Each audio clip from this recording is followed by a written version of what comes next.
बिस्मिल्लाहिर्रहमानिर्रहीम। अस्सलामुअलैकुम। मैं Tahir Rashid, TR birds official से। अच्छा दोस्तों, आज एक अहम इशू है जो अमूमन ब्रीडिंग सीज़न के दौरान तकरीबन बहुत से फैंसियर्स को दरपेश होता है और ख़ुसूसी तौर पर जो नए लोग होते हैं इस हॉबी में, उनके लिए इस इशू को समझना ज़रा मुश्किल होता है।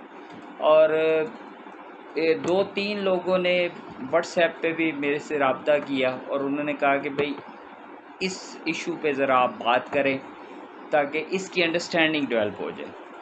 तो वो इशू क्या है? वो इशू है कि फ़ीमेल जब आपकी एग्स पे आती है या कुछ एग्स ले करती है, ठीक है, और वो अपने बॉक्स में होती है या बॉक्स से बाहर होती है, तो फीमेल को जो एग बाइंडिंग का इशू आ जाता है। बाइंडिंग मीन्स रुक जाना, बाइंड हो जाना, रुकावट आ जाना, स्टॉप हो जाना।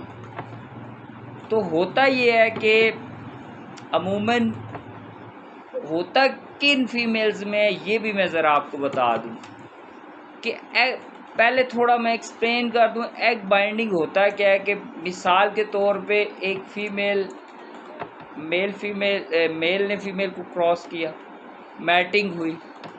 अब जब फीमेल ने एग ले करना है, तो उस वक्त अमूमन ये होता है कि वो एग ले नहीं कर सकती, उसका एग उसकी बॉडी में स्टॉप हो जाता है। या ये होता है कि एग वो ले कर देती है, 1-2 एग ले करेगी, तीसरे एग में प्रॉब्लम हो जाएगी या चौथे एग में प्रॉब्लम हो जाएगी, उसका एग स्टॉप हो जाएगा उसकी बॉडी में। तो इसको हम कहते हैं एग बाइंडिंग। अच्छा, अब मैं बात करूंगा कि एग बाइंडिंग की मेरा जो ये आज का टॉपिक जिस पे मैं बात कर रहा हूँ, इसके 3 पॉइंट्स हैं। पहला इसकी वजूहात, दूसरी इसकी अलामात और तीसरा इसका इलाज, ठीक है ना।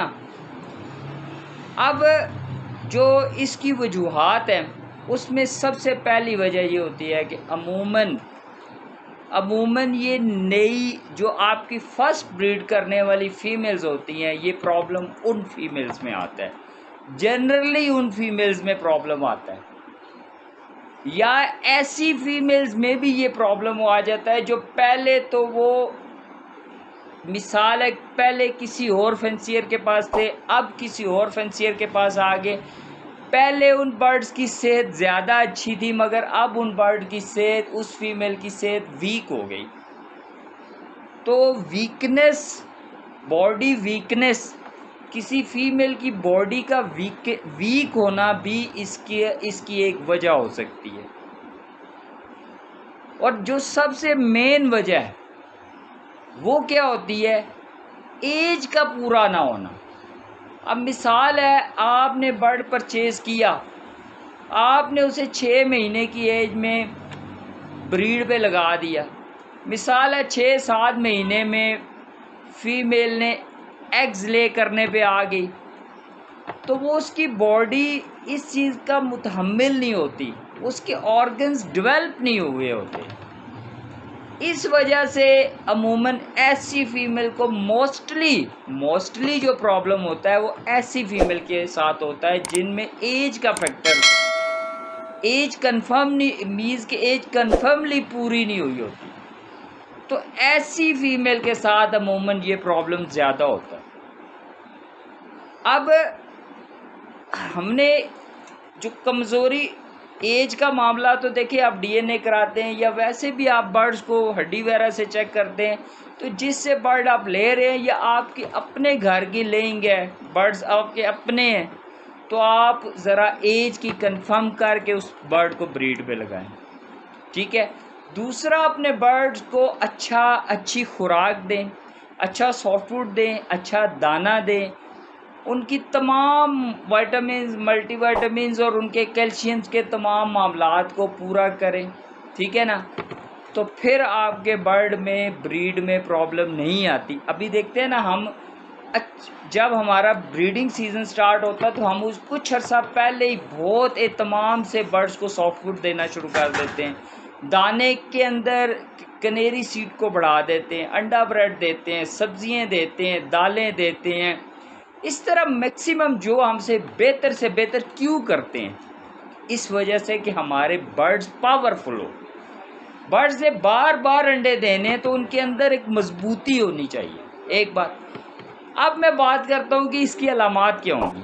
देखिए, जिस फीमेल को एग बाइंडिंग का इशू आएगा वो सुस्त हो जाएगी, अपने पर फैला देगी, पर गिरा देगी, आपके केज के नीचे की सतह पे बैठ जाएगी, फ्लाइंग कम हो जाएगी, उड़ नहीं सकेगी प्रॉपरली।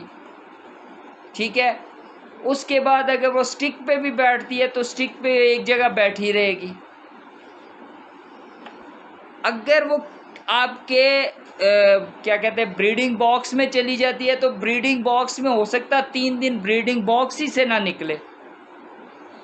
तो ये ऐसे मामलात जब होते हैं तो आप ब्रीडिंग सीजन के दौरान देखिए, इसीलिए कहा जाता है कि ब्रीडिंग बॉक्सेस को आपने डेली बेसिस पे चेक करना है। मिनिमम एक बार आप डेली बेसिस पे चेक करें, चाहे उसके अंदर एग्स हैं नहीं हैं, बच्चे हैं या नहीं हैं, आपने डेली बेसिस पे चेक करना। अमूमन ये होता है कि फीमेल को एग बाइंडिंग हुई, 3-4 दिन वो उधर ही बैठी रही, ना उसने खाना खाया ना कुछ किया, तो वो एक्सपायर हो जाती है। ऐसी फीमेल एक्सपायर हो जाती है।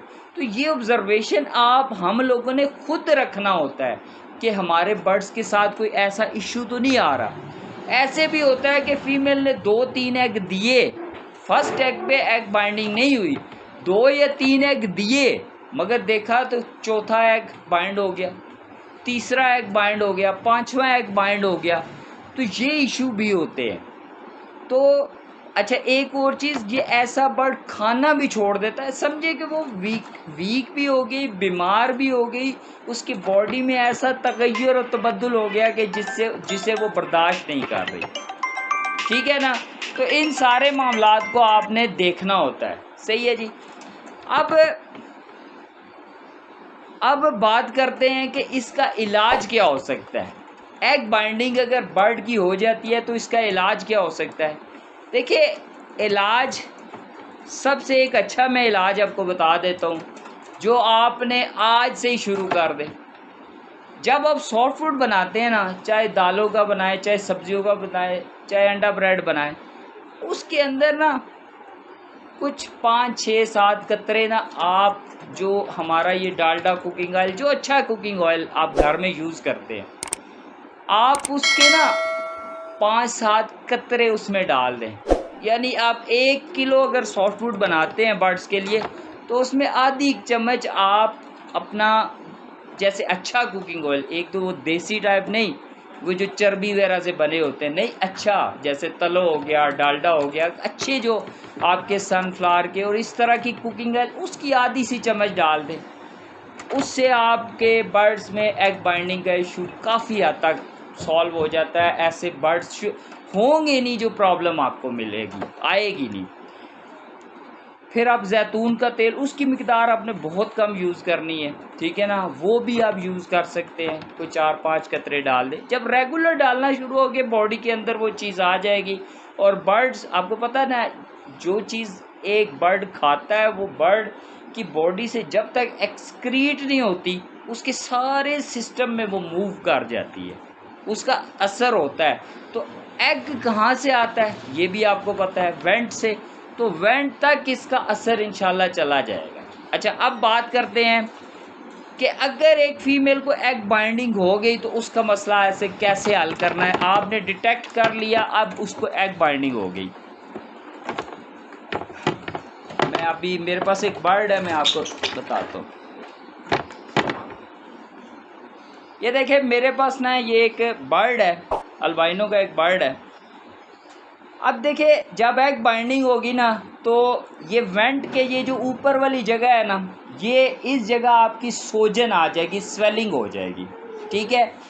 अब आपने फर्स्ट टाइम ये करना है कि आप जब इसको ऐसे हाथ लगाएंगे ना तो ये जगह आपको हार्ड फील होगी। ये उस वक्त भी चेक हो जाती है अमूमन जब फीमेल ने एग देना होता है ना, तो उस वक्त भी ये चीज़ चेक हो जाती है कि भाई अगर आप ये चेक करना चाहें कि भाई हमारी फ़ीमेल अंडा देने पे आई है कि नहीं, तो यहाँ से देखेंगे तो आपकी ये जगह आपको बिल्कुल यार राउंड सा एग नज़र आएगा। एक बात। दूसरी बात ये है कि आपने ये देखना है कि देखिए हमारा जो एग आता है ना, अभी मेरे पास एग नहीं है, मैं ले आता एवियरी से, वो बिल्कुल आपके जो उसकी नोक वाली साइड होती है ना, वो पहले उसके वेंट से बाहर आती है। तो एग जब ले करती है तो उसमें ये होता है कि अब कई बार एग आपका घूमा होता है, फिर जाता है, उसकी बॉडी में फिर जाता है, इस वजह से बाहर नहीं आ रहा होता। और कई बार ये होता है कि एग वैसे ही बाहर नहीं होता, उसकी प्लेसिंग सही होती है मगर एग बाहर नहीं आता। तो आपने क्या करना है, पहले तो ये चेक करना है कि भाई आया इस बर्ड को एग बाइंडिंग है। अगर वो घूमा हुआ एग होगा तो तब भी आपको यहाँ से फील हो जाएगा। अगर वो घूमा हुआ नहीं है तो तब भी आप ये जगह ऐसे हल्की हल्की टटोलेंगे ना, तो आपको यहाँ हार्डनेस और गोल अंडा बिल्कुल फील होगा। अब आपने क्या करना है कि स्टार्ट में ये करें कि इसकी वेंट में ना ये जगह जो होती है, इसमें आपने 1-2 कतरे डालें, फिर थोड़ी देर बाद 1-2 कतरे और डाल दें, बर्ड को केज में छोड़ दें, थोड़ी देर उसको ऐसे ऐसे यहाँ से आप करें ताकि उसकी वेंट के अंदर वो कतरे चले जाएं। उसके बाद आप इसको केज में छोड़ दें। अगर तो आपकी फ़ीमेल ने आधे घंटे 2 घंटे में अंडा दे दिया तो समझिए उसका एग बाइंडिंग का इशू हल हो गया। वरना आपने क्या करना है कि आपने पहले तो हल्के से बहुत ही मामूली हाथ से, अगर तो अंडा फिरा हुआ है तो उसे सीधा करना है, बॉडी के अंदर ही सीधा करना है। और सेकंड आपने क्या करना है, अगर सीधा है तो फिर उसे ना छेड़ें, आपने वेंट में ना हल्का हल्का ऑयल डालना है। 1 कतरा डाल दिया, वेंट में इंजेक्ट किया, फिर हल्का हल्का हाथ से ना, हल्का मामूली हाथ से ना आपने अंडे को वेंट से बाहर की तरफ लाना है। फिर आप 1-2 कतरे डालें, फिर हल्का सा आगे करें, फिर कतरे डालें, फिर आगे। ये प्रोसेस आपने जितनी देर में आपका एग बाहर नहीं आता आपने करते रहना है। मगर अगर ये आपसे मामला नहीं हो सकता तो किसी ऐसे बंदे से करवा ले जो इस सिस्टम को जानता है, जो मैच्योर बंदा है या पुराना फैंसियर है। अगर आप कर सके, ये ना हो कि आपका अंडा टूट जाए और उससे तो ज़्यादा प्रॉब्लम शुरू हो, फीमेल एक्सपायर भी हो सकती है। तो प्रोसीजर जो मैं आपको बता रहा हूँ है यही है। मगर अगर आपको फर्स्ट टाइम एक्सपीरियंस नहीं है तो किसी अपने ऐसे दोस्त, अपने ऐसे उस्ताद के पास चले जाए जिन्हें इस बात का एक्सपीरियंस है, फिर आप उसका एग। मगर साथ साथ आपने ऑयल कौन सा यूज़ करना, आप सरसों का ऑयल जो हम मस्टर्ड ऑयल घर में यूज़ करते हैं वो यूज़ कर लें। आपका ऐसे थोड़ी देर में आपका ये एग बाहर आ जाएगा और फीमेल को इतनी प्रॉब्लम भी नहीं होगी। मगर इसमें बहुत ही मामूली और नरमी से ये आपने काम करना है ताकि बर्ड को किसी किस्म की फीलिंग ना आए, बर्ड को किसी किस्म की तकलीफ़ ना हो। ठीक है। और जब ये आपका एग बाहर आएगा, हो सकता है इसके ऊपर हल्का सा ब्लड भी लगाओ, उसमें आपने परेशान नहीं होना। बॉडी से जब भी एग इस तरह निकालते हैं तो हो जाता है, मगर ये ना हो कि खून एक्स्ट्रा ब्लडिंग शुरू हो जाए, तो वो आपकी अपनी गलती की वजह से होगी। एक बात। दूसरा ये है कि कोई ज़रूरी नहीं है ब्लड हो, उसके अंडे के ऊपर हल्का हल्की झिल्ली सी बनी हो, वैसे भी बिल्कुल साफ़ अंडा भी बाहर आ सकता है। तो ये तरीका है जी, आप बड़े अच्छे आसानी से इस मामले को हल कर सकते हैं, कोई मुश्किल काम नहीं है। तो बाकी मेरी आपसे यही रिक्वेस्ट है कि आप वीडियो को भी शेयर कर दिया करें, चैनल को सब्सक्राइब कर दिया करें, क्योंकि चैनल को जब आप सब्सक्राइब करेंगे तो इसका एक तो फ़ायदा, वीडियो को लाइक करने से ये फ़ायदा होगा कि मेरी जो इन्फॉर्मेशन है बहुत से लोग आपके दूसरे दोस्तों तक भी पहुंचेगी, और जो मेरी नई वीडियोज़ आ रही हैं वो आप तक पहुंचेगी, मेरी स्टॉक की वीडियो आपके सामने आ जाया करेगी। तो इंशाल्लाह इससे आपको फ़ायदा ही होगा, नुकसान तो होना नहीं है, फ़ायदा ही होगा। बाकी मैं यही कहूँगा कि अल्लाह पाक आपके लिए आसानियाँ पैदा करे, आसानियाँ खल्क़े खुदा में तकसीम करने की तौफ़ीक़ अता फ़रमाए। अल्लाह हाफ़िज़।